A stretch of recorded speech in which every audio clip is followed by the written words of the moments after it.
Hey guys, it's Lindsay. I wanted to start the day with my bonus earth reading. I've done all the other bonus readings for the elements, and I wanted to make sure the earth reading got done because I didn't forget about you guys. Let's see if this candle will light. As always, if any of this information does not align for you, please take only what you need and leave the rest.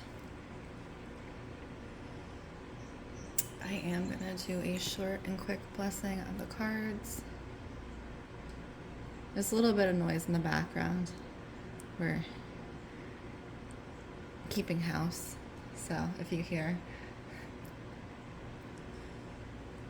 my washing machine running,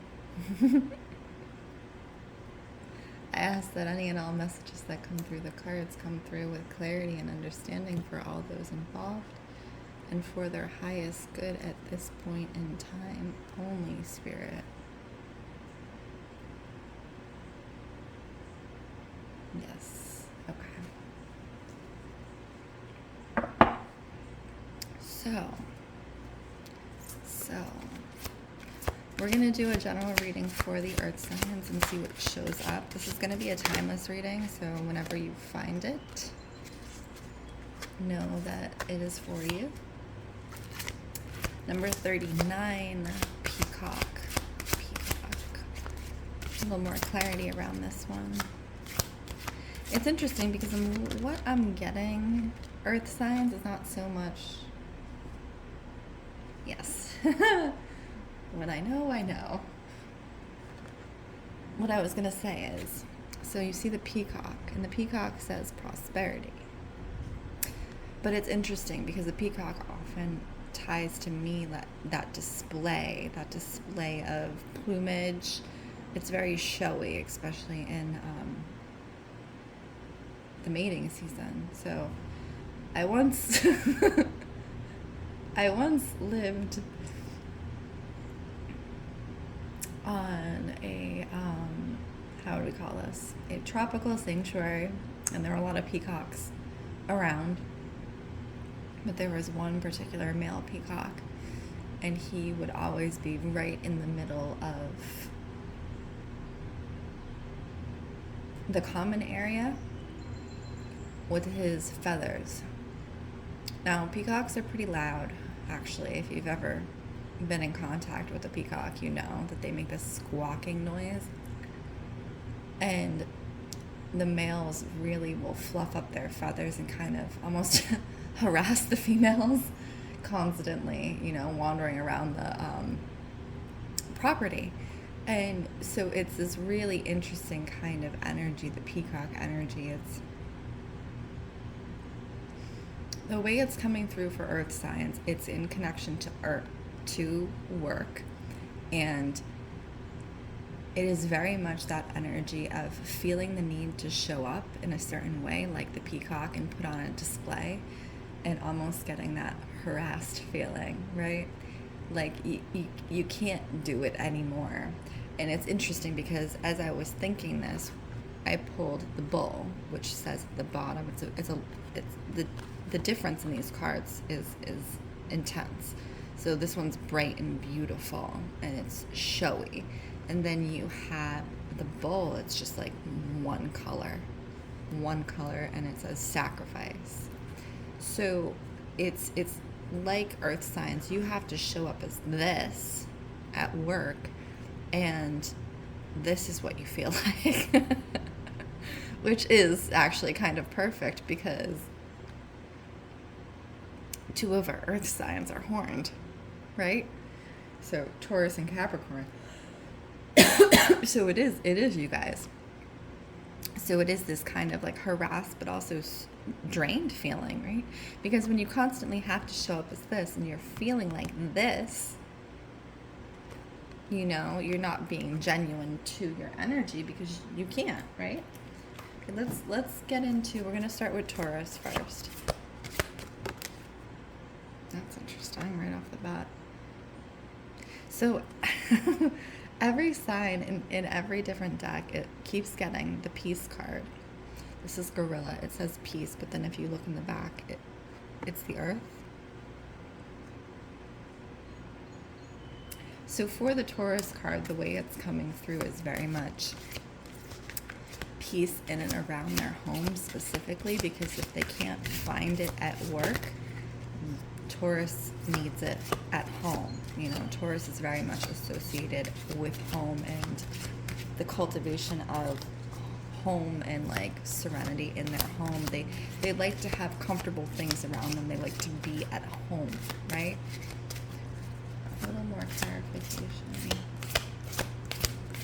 I'm also seeing, so Taurus, if you have children who are, you know, I'm seeing like the transition from school time to summertime, or transition from, you know, young children to older children. This kind of upheaval in the dynamic of the home is showing up specifically around children, and if you do not have children, it's showing up within partnership. So what are the messages there, Spirit, for Taurus around this upheaval? What are the messages there? If I keep getting this card, the jackal keeps showing up in pretty much every aspect, much less like the peace card. So the jackal 4/4, which 44, there we go. The jackal is truth. So if you feel this upheaval in your home life, as well as your work life, Taurus, now is the time for truth and to be honest. To be honest with the people around you, with your supervisors, or, you know, the people you work with about your state of mind, because you're not serving anyone if you're running on empty, right? And you're pretending that you're at full tilt.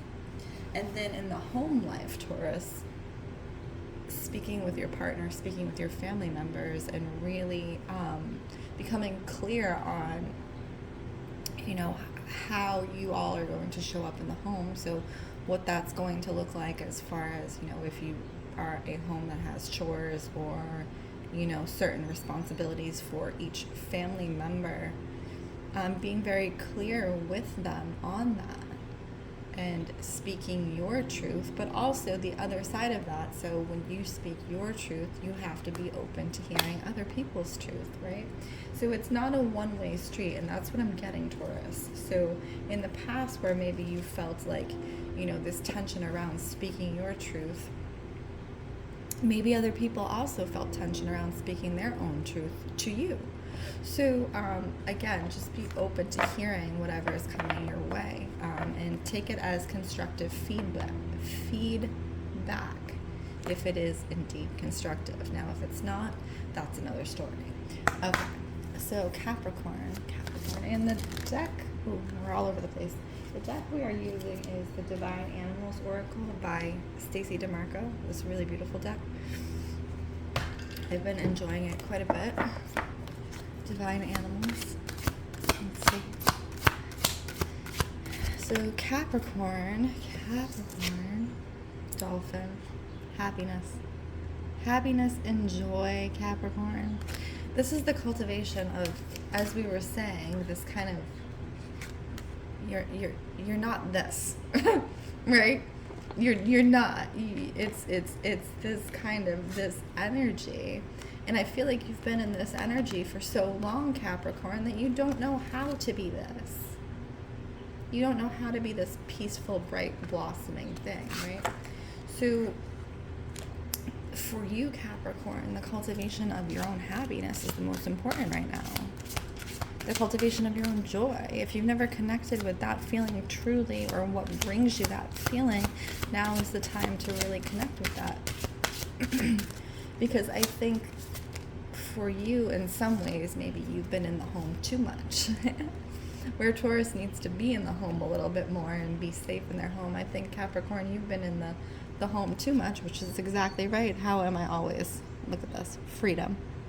He's coming through the front door, and he's busting out into the world. right? And that's what you need, Capricorn. You've been holed up in your space for too long. And Capricorn often has that stubborn energy like any of the horned animals, right? They get very set into their schedule. They get set into, I do this every day, and that's great. But you need to switch it up sometimes. You need a breath of fresh air. So meeting up with your friends outside of the home, doing activities outside of the home, even if it's just going for a walk, Capricorn, because I'm hearing the word strain.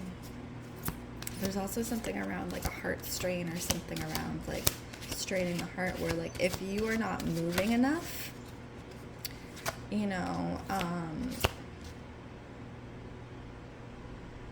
if you are not moving enough, you're not moving the blood, you're not moving the oxygen through your body, and you're putting strain on your entire body. We are meant to move. We are mobile animals. Yeah, and so this is where you kind of, by going outside of the home, and there she is, she's all horned in her glory.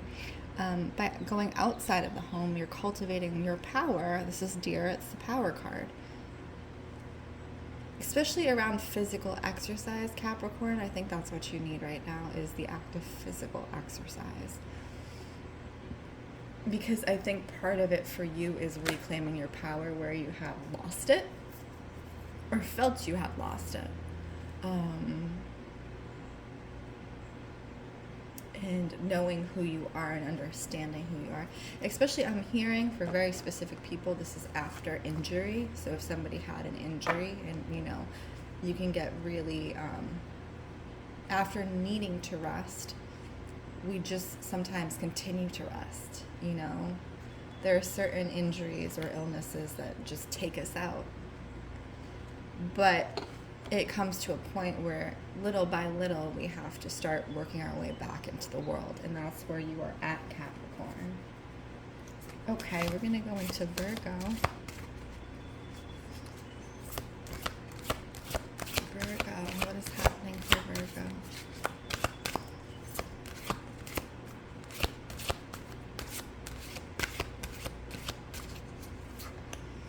It's interesting because I'm excuse me. I'm hearing the word chamomile. So chamomile is a diaphoretic, so that means it moves heat throughout the body.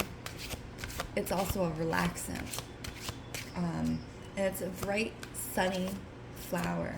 And true chamomile, so not the stuff that's all crunched up in the bags and is like the end of the end of the flower. True chamomile is often quite spicy. So that's where you get that kind of diaphoretic effect. It's a spicy tea, real chamomile. So you'll know the difference when you taste real chamomile. But why am I talking about chamomile? Because that's coming up for Virgo, is this kind of diaphoretic action, releasing heat from the body, releasing tension from the body. So it's interesting because the first one you have is sea otter, and at the bottom it says stability, and you see there's a small child resting on the turtle. Or sea turtle. I said sea otter. Isn't that funny? Otters tend to have a more playful attitude, much like children. So it's this kind of youthful seeking of stability that's happening right now for Virgo. And you are in this learning process about what that means to you and what that looks like in your own life. You had the sacred ibis, which is a really beautiful bird. So you're learning and or relearning about what stability looks like to you, Virgo. Not just in your home, but in your life in general.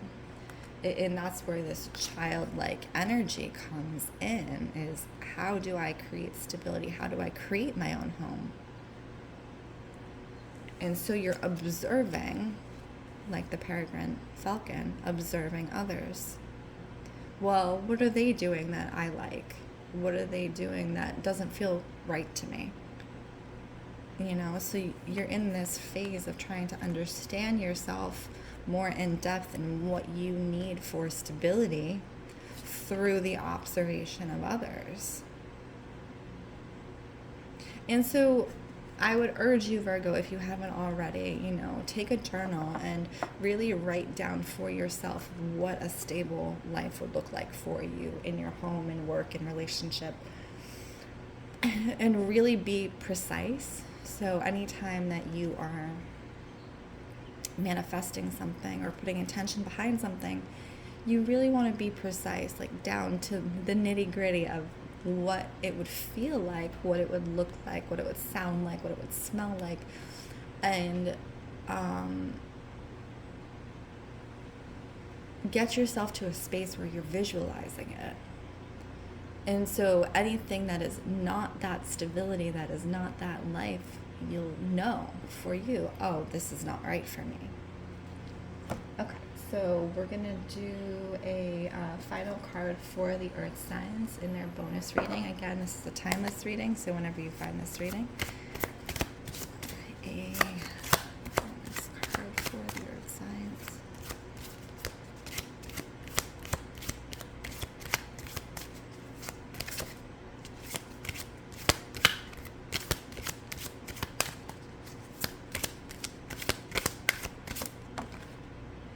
Ooh, this is a good one.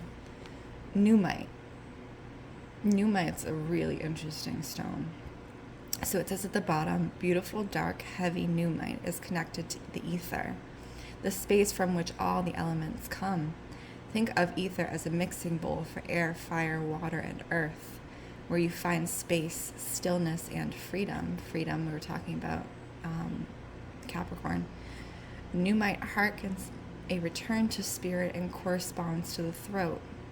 Numite is a rare metamorphic rock and is named after the area of Greenland where it is found, called Nuuk. It's typically iridescent and commonly contains flecks of gold, which are traces of pyrite and calciopyrite. Keywords: ether, space, stillness, and freedom. And there's a quote around the corner that says, everything is energy and that's all there is to it. Match the frequency of the reality you want, Virgo, and you cannot help but get that reality. It can be no other way. This is not philosophy, this is physics. So thank you, earth signs, for letting me read for you. Again, my name is Lindsey Rose. If you are interested in a reading, please check out the links in bio. If any of these messages aligned for you, please subscribe, like, share, and or comment. And I wish you all well.